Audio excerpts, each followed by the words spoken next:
To say that the year 2020 didn't turn out the way we expected is an understatement. A new virus caused a global pandemic, shutting down large parts of the economy and killing hundreds and thousands of people. In the midst of a public health crisis, the streets of cities across the country filled with protesters demanding that we confront racial injustice. No one knows what will happen next, and it's easy to wonder if regular people have any control over it. But come November 3rd, it will be your turn to have a say and speak up for what you want. San Diegans will weigh in on a number of big issues and races that would dramatically affect how our region works. Here's a quick preview of what to expect. The county is in charge of public health, containing new viruses, for example. It also oversees food assistance, medical insurance for San Diego's poorest, and so many of the mandates for welfare that come from state and federal governments. For many decades, Republicans have held a majority in the San Diego County Board of Supervisors. Last year, voters elected Democrat Nathan Fletcher to represent District 4. Democrats saw that as a chance to massively overhaul how the county spends money and delivers these services, and Fletcher was the first step. On Election Day, 3 other seats are being contested. 2 of them have no incumbent running. Supervisor Greg Cox will be termed out of District 1 in the South Bay, and the 2 candidates competing for his seat in the runoff election, State Senator Ben Hueso and Southwestern Community College trustee Nora Vargas, are both Democrats.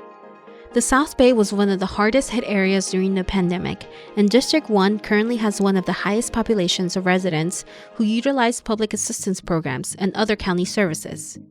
Both candidates believe the county should educate residents better about the services available, but they have different approaches.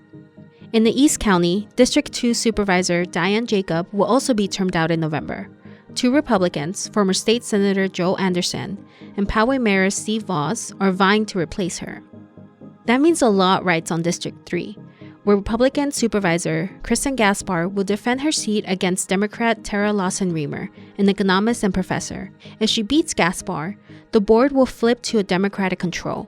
It will have major consequences on everything from how the county spends its reserves to how the region addresses public transportation. For the past 2 years, the San Diego Housing Federation has been pushing for more funding for affordable housing. The city of San Diego has the 5th largest homeless population in the United States and a severe housing shortage that has forced some to move elsewhere or onto the streets. The cost of inaction was underscored by a deadly hepatitis A outbreak that battered San Diego's homeless population. Measure A will ask voters to approve a property tax increase that would eventually allow the city to borrow $900 million to help pay for about 7,500 homes for low-income and homeless San Diegans.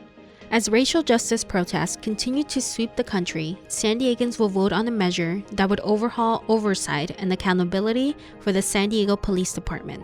Measure B would create a new Citizens Commission independent of the police chief and with subpoena power over officers, witnesses, and documents.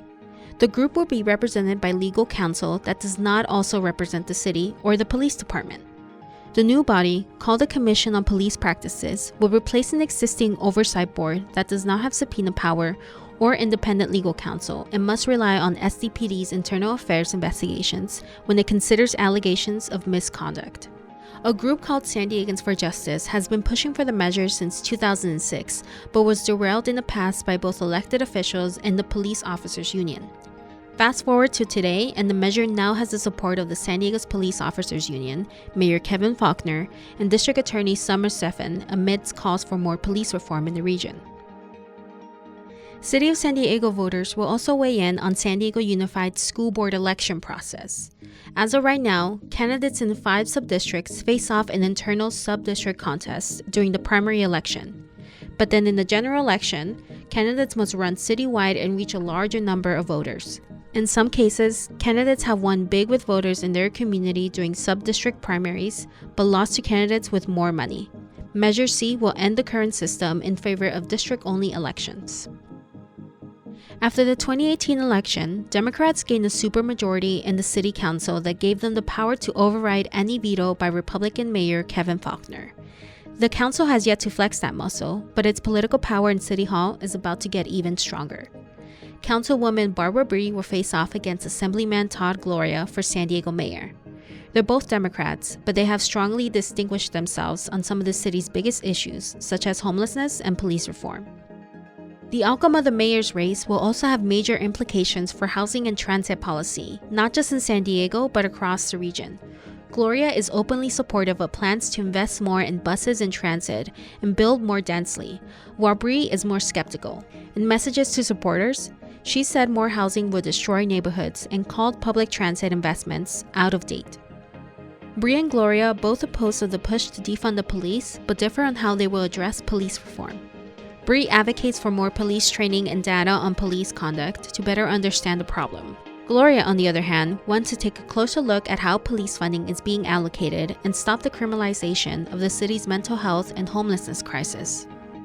Both candidates support Measure B, which would overhaul the city's independent police review board. All these issues and races will dramatically shift how San Diego operates for the next several years. And now it's your turn to decide what direction we'll take. Get ready to pick your future.